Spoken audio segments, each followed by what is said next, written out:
नमस्कार, knocking-news.com में आपका स्वागत है। मैं हूं गिरिजेश वशिष्ठ। आखिर में 4 दिन के घमासान के बाद युद्ध विराम हो गया है और जब युद्ध विराम होता है तो बहुत सारे सवाल खड़े होते हैं और सवाल इसलिए खड़े होते हैं क्योंकि ये युद्ध विराम एकदम अनअपेक्षित था। अचानक युद्ध विराम हो जाएगा इसकी अपेक्षा नहीं थी, लेकिन अपेक्षा थी। लोग चाहते थे कि युद्ध विराम हो और जो भी कहता था कि युद्ध नाजायज़ है, युद्ध ठीक नहीं है, युद्ध समस्या का समाधान नहीं है, युद्ध स्वयं में समस्या है, उसको लोग ट्रोल कर रहे थे, उसको गद्दार कह रहे थे, देशद्रोही बता रहे थे और यहाँ तक कह रहे थे कि आप हमारी सेनाओं का मनोबल गिरा रहे हैं। अचानक युद्ध विराम हो गया, लेकिन आज युद्ध विराम हो जाना एक बेहतर स्थिति है और युद्ध विराम होना ही चाहिए था। इससे अच्छा कुछ नहीं हो सकता कि बातचीत के जरिए चीज़ों को हल किया जाए, ना कि लड़ाई के जरिए। लेकिन यहाँ पर कुछ सवाल आपको बार बार परेशान करते हैं। इन 4 दिन के युद्ध में, 4 दिन की लड़ाई में या 4 दिन के तनाव में असंख्य लोग उस तरफ और इस तरफ प्रभावित हुए। कुछ लोगों के घर टूटे, कुछ लोगों को चोटें आईं, कुछ लोग घायल हुए और कुछ लोग मारे गए। और ये सारी मौतें, सारी तबाही, लोगों के घर टूटना मतलब जीवन भर की कमाई से आप एक मकान बनाते हो, वो नष्ट हो जाना, इन सारी चीज़ों के होते हुए ना तो हमारे पड़ोसी देश, ना हमारे देश की सरकार ने युद्ध विराम के बारे में सोचा।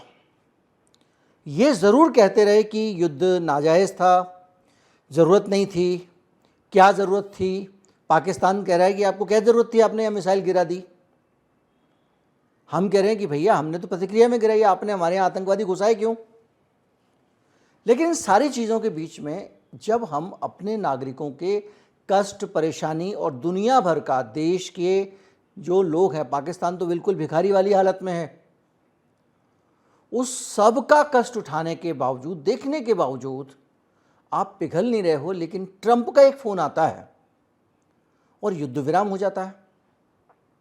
सबसे तो बड़ी अफसोस की बात यह कि मेरे देश का युद्ध मेरा देश लड़ रहा है और युद्ध विराम की घोषणा अमेरिका से कोई कर रहा है। मेरे देश का युद्ध विराम, अगर हम एक संप्रभु राष्ट्र हैं तो मेरे देश के अपने युद्ध जैसे फैसले तो मैं अपनी मर्जी से करूंगा।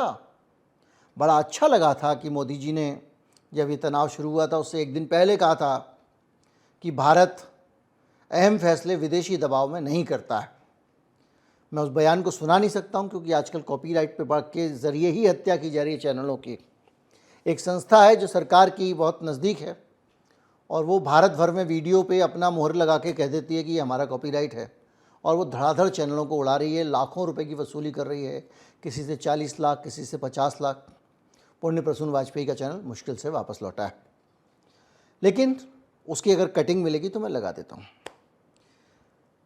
तो हम एक संप्रभु देश होते हुए भी क्या संप्रभु नहीं है? क्या हमारे ऊपर दूसरे का हुक्म इतना चलता है? मैं भारत की बात नहीं कर रहा हूँ, ये पाकिस्तान की भी बात कर रहा हूँ कि हमें अपने लोगों का कष्ट, अपने देश के आर्थिक हालात, वो सब दिखाई ना देते हैं। उसको देख कर के हमारे मन में ये नहीं आता कि युद्ध को ख़त्म करने के लिए कुछ कर लेना चाहिए, बातचीत कर लेनी चाहिए। एक आदमी बाहर से फ़ोन करता है, वो कौन है हमारा, उसका क्या लेना देना है, ये बड़ा सवाल है। और ये आज की बात नहीं है, ये बहुत पुरानी बात है। आज हम शुरू करते हैं इंदिरा गांधी के उस बयान से जो उन्होंने अमेरिका में जाकर अमेरिका की छाती पर दिया था और साफ साफ कहा था कि तुम्हारे हस्तक्षेप की हमको ज़रूरत नहीं है। सुनते हैं, फिर आगे बढ़ते हैं और पूरी खाल आज उधेड़ेंगे, बहुत सारी चीज़ें निकालेंगे। I believe that it is not the task of any one country to say to another what they should do, even if it is a question of helping. It is my duty to put the situation in my country and its neighborhood, to give my assessment of the situation to the leaders of the countries I visit. It is for them then, with their own assessment and what they hear from me, to make up their minds what they think about it and what they should do about it.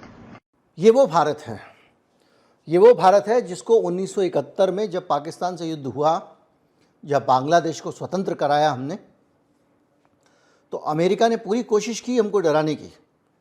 हम अड़े रहे। बाद में balance करने के लिए एक रूसी फोर्स भी आई और अमेरिका को अपना 7वां बेड़ा लेकर रफू चक्कर हो जाना पड़ा। लेकिन रूस हमारी मदद करने के लिए आया था। फैसला हमारा था कि हम लड़ेंगे बांग्लादेश से।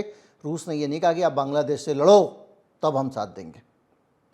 ऐसे बहुत सारे उदाहरण हैं। अब आपको बताता हूँ कि किस तरह से ये देश बदल गया और बदलता चला गया। अभी 18-19 की बात है। हमने ईरान से हम बाकायदा तेल मंगा रहे थे। ईरान पर अमेरिका ने प्रतिबंध लगा रखा था और हम सस्ते में तेल खरीद रहे थे, जैसे हम रूस से खरीद रहे थे। और अंत में जैसे ही अमेरिका ने धमकी दी, हमने ईरान से तेल खरीदना बंद कर दिया।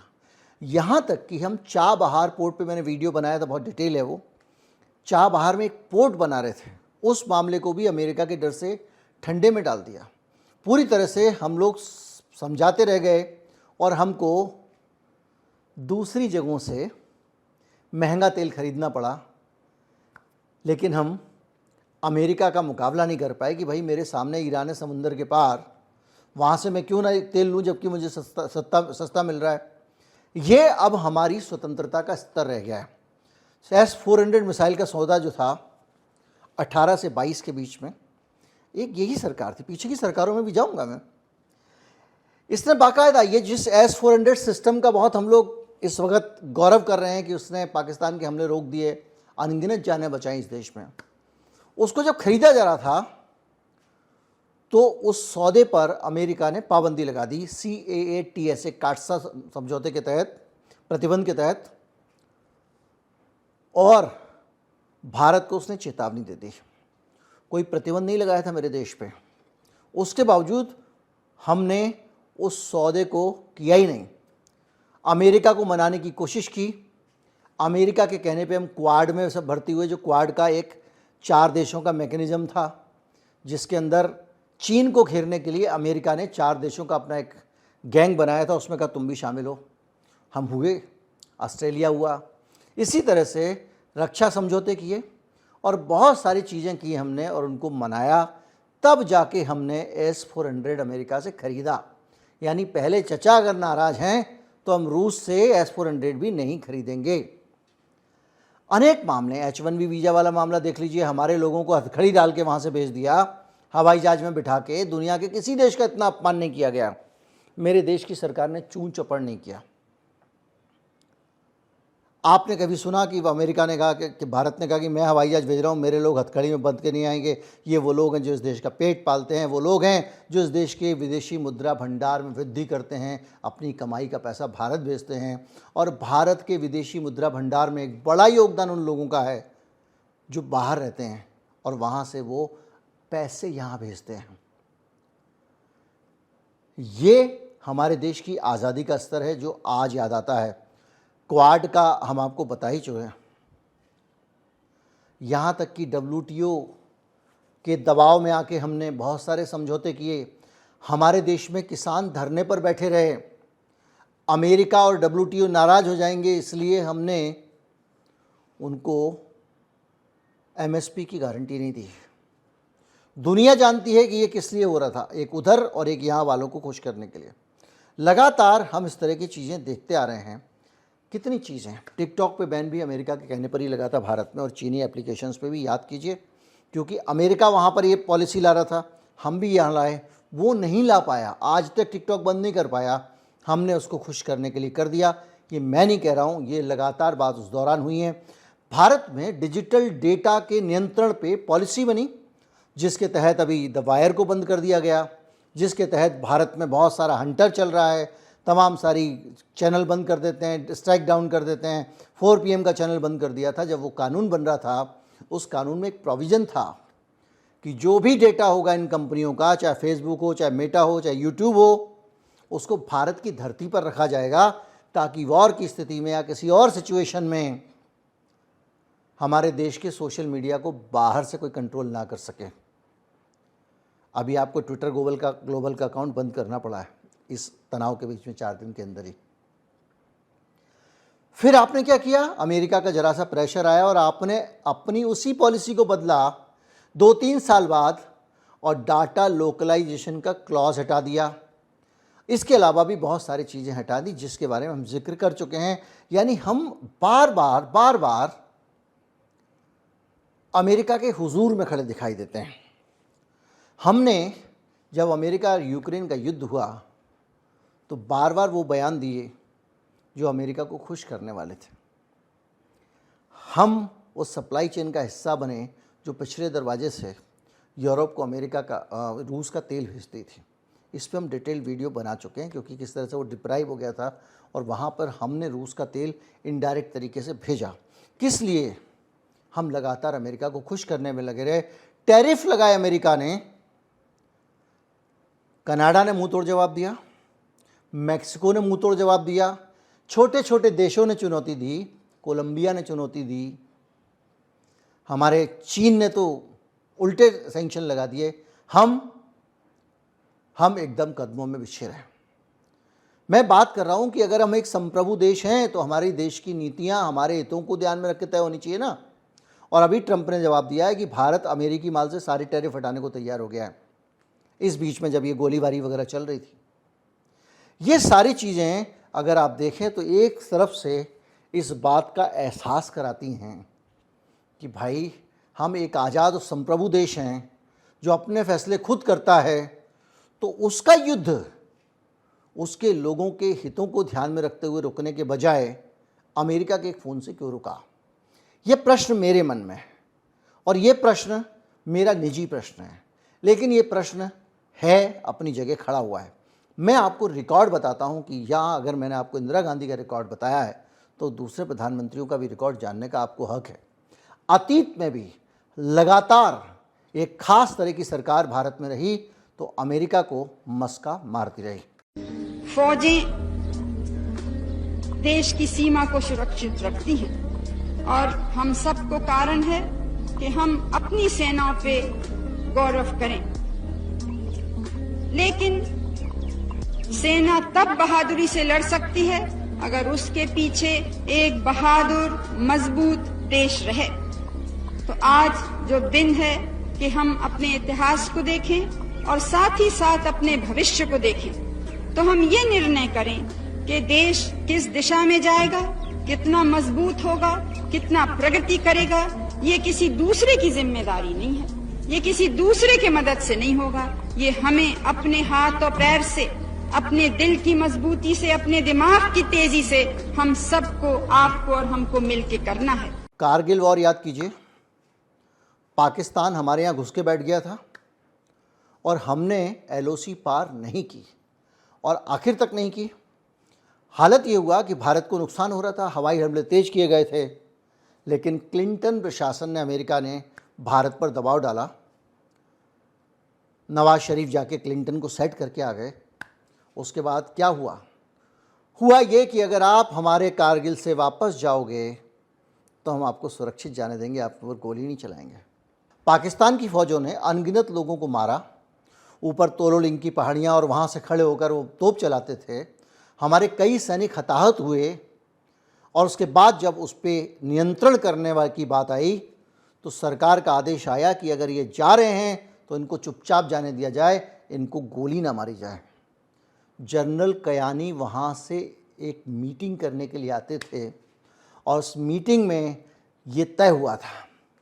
उस वक़्त कयानी वहाँ पे चीफ नहीं थे आर्मी के, ब्रिगेडियर होते थे शायद।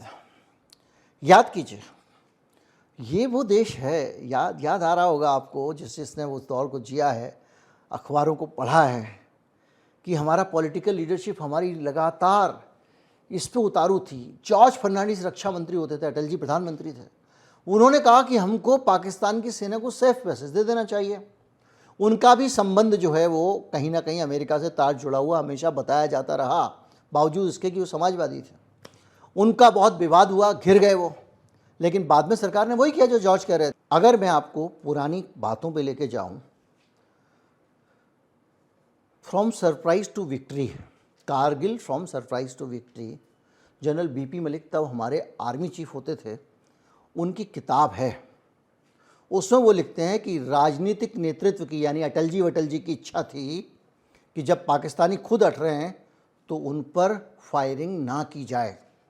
रिकॉर्ड में है, ब्रिगेडियर सुंदर सिंह कारगिल सेक्टर के उस समय के कमांडर थे। उन्होंने कहा कि ये नीति नहीं चलेगी। उन्होंने कहा कि राजनीतिक इच्छा शक्ति के अभाव के कारण हम पाकिस्तान को उसके दुस्साहस के लिए सज़ा नहीं दे पा रहे हैं। दुश्मन आ रहा है, हमला करके चुपचाप जा रहा है, हमको आदेश है कि हम उसको ना मारें। और बाद में क्लिंटन के प्रेस सचिव और अमेरिकी कूटनीतिक सूत्रों ने इस बात को कन्फर्म किया कि क्लिंटन के और अमेरिका के दबाव में अटल बिहारी वाजपेयी की सरकार ने कारगिल से पाकिस्तानियों को सुरक्षित जाने दिया। एक और मामले पे आते हैं। याद कीजिए, जब संसद पे हमला हुआ 2001 में फरवरी में, सैन्य गतिरोध हो गया। ऑपरेशन पराक्रम याद होगा आपको, उस समय चला था। आतंकवादी हमले के बाद सीमा पे सेनाएं जम गई थीं। कई महीनों तक तनाव रहा। आखिर में अमेरिका ने मुशर्रफ से कहा कि भाई आतंकवाद के खिलाफ सख्ती दिखाने का एक बयान दे दो। आप ये कहो कि आप आतंकवादियों पे टूट पड़ेंगे, आतंकवाद को ख़त्म करेंगे, तो हम आपको छुट्टी दिला देते हैं। उसने ये बयान दिया और बिना युद्ध के ही भारत की सेना वापस आ गई। आतंकवाद पे कैसा नियंत्रण किया पाकिस्तान ने, ये हम पहलगाम तक देख रहे हैं। सिर्फ युद्ध को ख़त्म करने के लिए एक बयान दिला दिया गया और ये हो गया। 16 में पहली बार थोड़ी इच्छा शक्ति दिखाई दी थी, मोदी जी थे। उरी वाला मामला हुआ था। आतंकी लॉन्चपैड जो था उस पर भारत ने LOC पार करके हमला किया और अमेरिका ने कहा कि भारत अपने सेल्फ डिफेंस के अधिकार का इस्तेमाल कर रहा है और पाकिस्तान को संयम बरतना चाहिए। लेकिन इससे ज़्यादा हमले की इजाज़त नहीं मिली तो हम वापस हो गए। पुलवामा हमला और बालाकोट एयर स्ट्राइक के मामले में भी बाकायदा अमेरिका ने ही मामले को डिफ्यूज किया। कैसे किया? हमारा MiG-21 गिरा लिया उन्होंने। पाकिस्तान के अंदर घुस के बालाकोट में भारत सरकार ने एयर स्ट्राइक की। उसको लेके अभी तक विवाद है कि वो एयर स्ट्राइक हुई कि नहीं हुई, क्योंकि हम ये देख रहे हैं कि वहाँ पर जो इंटरनेशनल मीडिया था, राइटर्स वगैरह की रिपोर्ट थी, उसमें वहाँ कोई नुकसान नहीं दिख रहा था, क्योंकि उनके रिपोर्टर वहाँ गए थे। झूठ बोल रहे होंगे, सब पाकिस्तान से मिले हुए हैं, मान लेते हैं, हम मानते हैं कि हमने की। उस स्ट्राइक को करने के बाद क्या हुआ कि हमारा MiG-21 लेके हमारे विंग कमांडर अभिनंदन जो है, उन्होंने घुसपैठ की अंदर जाके, क्योंकि वो उनके विमान आए थे, उनके साथ डॉग फाइट करते हुए और उनका जवाब देते हुए पाकिस्तान की सीमा में घुस गए थे हमारे पायलट। उनको उन्होंने पकड़ लिया, विमान गिरा लिया। और गिराने के बाद फिर ट्रंप एडमिनिस्ट्रेशन, यही ट्रंप बाबू थे, दबाव डाला गया, युद्ध को ख़त्म करो, आपका आदमी रिहा करा रहे हैं। इमरान खान को फ़ोन किया, अभिनंदन रिहा हो गए, युद्ध समाप्त हो गया, तनाव कम हो गया। यानी बार बार अमेरिका तय करता है कि भारत युद्ध लड़े या ना लड़े। ये अपने आप में एक अपना सवाल है कि भाई हम एक संप्रभु देश हैं, हमारे साथ ऐसा क्यों होता है कि जब भी ऐसा मौका आता है तो हम जो है वही भारत जिसके इंदिरा गांधी का मैंने आपको उदाहरण दिया, और पूरा बदल जाता है। 1990 में भी एक बार युद्ध होने वाला था, चंद्रशेखर प्रधानमंत्री होते थे और बाकायदा वहाँ पर अमेरिकी दूत थे रॉबर्ट गेट्स, उस वक्त CIA और पेंटागन के वो दूत कहलाते थे। वो भारत आए, शटल डिप्लोमेसी हुई और भारत को समझा लिया गया कि आप हमला नहीं करोगे पाकिस्तान पे। चंद्रशेखर जी मान गए, जी सर। और उसके बाद में ये कहा गया कि सैन्य कदम रोक दिए गए और एक जो लड़ाई होने वाली थी, निर्णायक लड़ाई जिसको कहा गया था कि हो जाएगी, वो वापस हो गई। हम आपको लगातार बहुत सारी चीज़ें बता रहे हैं और उसके बीच में जब आप देखते हैं कि एक बार BJP की सरकारों की बात आती है, फिर चंद्रशेखर की सरकारों की बात आती है, तो बहुत सारे लोग लग रहे होंगे कांग्रेस का तो कुछ दिखाते नहीं हो, 26/11 का तो बताते नहीं हो। तो 26/11 का सुनिए, कांग्रेस की सरकार ने क्या किया था ये सुनिए। और मैं बार बार ये कहता हूँ कि अमेरिका की गुलामी की शुरुआत मनमोहन सिंह के दौर में नहीं, नरसिंह राव के दौर में हो गई थी। मनमोहन सिंह का भारत की राजनीति में महत्वपूर्ण पदों पे आना, ऐसा मुझे लगता है अमेरिकी दबाव और IMF वर्ल्ड बैंक के दबाव का ही नतीजा था। उसी खुली अर्थव्यवस्था को हमने अपनाया था, उसी के तहत मनमोहन सिंह फाइनेंस मिनिस्टर बने थे। खैर, कोंडोलीज़ा राइस और माइक मुल्लन ने भारत से संयम बरतने की मांग की। कब? 26/11 हुआ, 170 से ज़्यादा लोगों को मार दिया। पाकिस्तान का कसाब आया था, हम सब के सामने मालूम था कि पाकिस्तान है। उसके बाद गुस्से में लोग थे, सैनिक कार्रवाई चाहते थे कि भाई कब तक चलेगा, हमला करो। उसके बाद कोंडोलीज़ा राइस और माइक मुल्लन ने भारत सरकार को मना लिया और अमेरिका को ने पाकिस्तान को ये कहा कि भाई आप एक काम करो, इनको बोल दो कि भाई हम क्या करें, ये तो नॉन स्टेट एक्टर थे, सरकार ने तो किया नहीं, ये अपने आप ही कर रहे थे। वो तो अभी भी पाकिस्तान की सरकार कह रही है। तो इसलिए जो है अब आप पाकिस्तान पे युद्ध करके क्या करोगे, आपने पकड़ ही लिया किसने किया था, जांच में सहयोग करेंगे। तो इस तरह से करके उस वक़्त भी हमने ये नहीं देखा कि हमारे लोग मारे गए हैं, हमारी सरकार को ये नहीं दिख रहा था कि कितने लोग मर रहे हैं, हमारी सरकार को सिर्फ ये दिख रहा था अमेरिका अंकल बोल रहे हैं। दुर्भाग्य देखिए, हम संप्रभु देश हैं और हमारी ज़्यादातर चीज़ों में अमेरिका का हस्तक्षेप इतना ज़्यादा दिखाई देता है। हालत ये हुए कि बाकायदा भारत ने केसों को अमेरिका और सिक्योरिटी काउंसिल में ले जाके रखा, कुछ किया 26/11 को और कुछ नहीं हुआ। सिर्फ अमेरिका का दबाव और रिस्पॉन्सिबल पावर है भारत, ये कह के हमको उल्लू बना दिया गया।